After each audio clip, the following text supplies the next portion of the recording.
નમસ્કાર દર્શક મિત્રો, આશા ન્યૂઝ ગુજરાતીમાં આપનું સ્વાગત છે।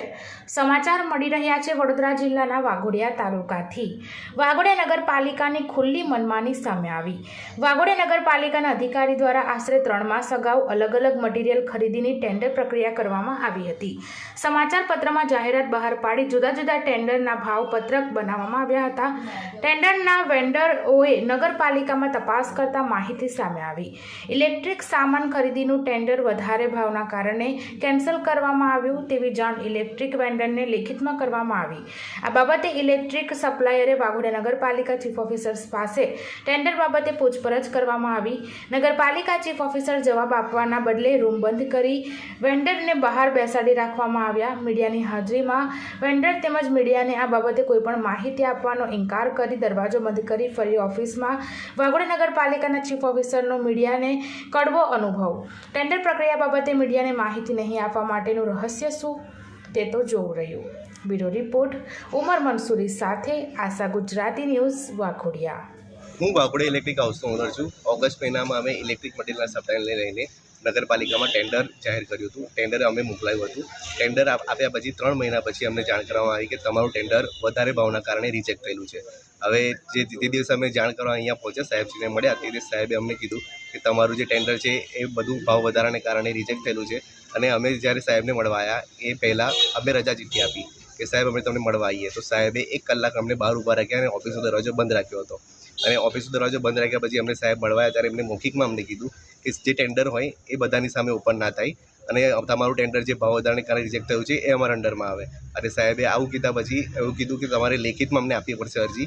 લેખિતમાં અરજી આપ્યા પછી તમારે લેખિતમાં અમને જવાબ આપશું કે તમારા અરજીનો શું જવાબ હશે અને તમારું ટેન્ડર કયા કારણોસર રિજેક્ટ થયેલું છે તમને પછી કહીશું। આ રીતે સાહેબે અમને પણ જવાબ આપ્યો, સેમ જવાબ આવ્યો સાહેબે મીડિયાને પણ આપ્યો કે તમારે પણ લેખિતમાં આપવું પડશે ને તમને લેખિતમાં જવાબ મળશે। એટલે સાહેબે અમને મૌખિકમાં એવું કંઈક જવાબ આપ્યો નહીં કે તમારું આ ટેન્ડર કઈ રીતે રિજેક્ટ થયેલું છે। ધારાસભ્ય પણ આમાં ખાસ ધ્યાન આપે કે ઇલેક્ટ્રિક મટીરિયલનું અમે ટેન્ડર ભર્યું હતું, પણ ઇલેક્ટ્રિક મટીરિયલ સિવાય પણ બીજા ખાસા બધા એવા ટેન્ડર અહીંયા રજૂ કરવા આવ્યા છે।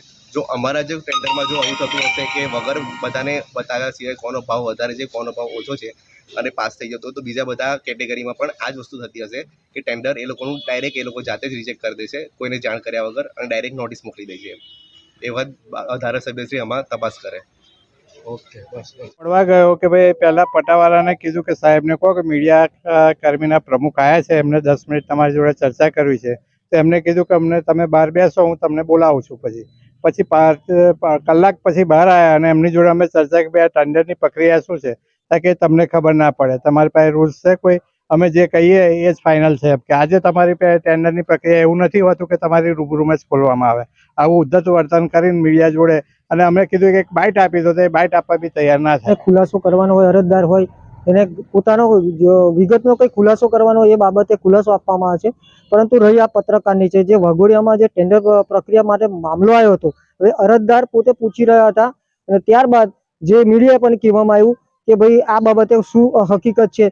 તો સાહેબને મેં પૂછ્યું કે આ રીતનું કંઈક હોતું નથી અને એમાં કોઈક બધા ટેન્ડરોને બોલાવવામાં આવતા નથી। તો મેં કીધું સર એ બાબતે અમને એક બાઇટ આપી દો, તો બાઇટ પણ આપવાની ના પડી। તો પત્રકારને શું અમને માહિતી ખબર પડે કે ભાઈ આ રીતની અંદર મેટર છે? અમે તો અરજદાર અમારી બાજુ બરાબર છે, અધિકારી બરાબર છે, તો અમારે જે બેલેન્સિંગ કરવાનું આવે છે, સાચો અમારે જે ખોરવાનું આવે છે કે ભાઈ માહિતી શું છે, હું ખુલાસો કરવાનો છે, એ પણ અમને આપી શક્યા નથી। એટલે મેં અમે કીધું કે આ બાબતે અમને કંઈક માહિતી આપો, તો કે હું બાઇટ નહીં આપું, તો બાઇટ પણ અમને આપવામાં આવી નથી। અને મીડિયા સહકાર આપવો જોઈએ કે ભાઈ શું માહિતી છે, માહિતી જ માગીએ છીએ આપણે, તો માહિતી અમને પૂરી પાડવી જોઈએ, પણ એ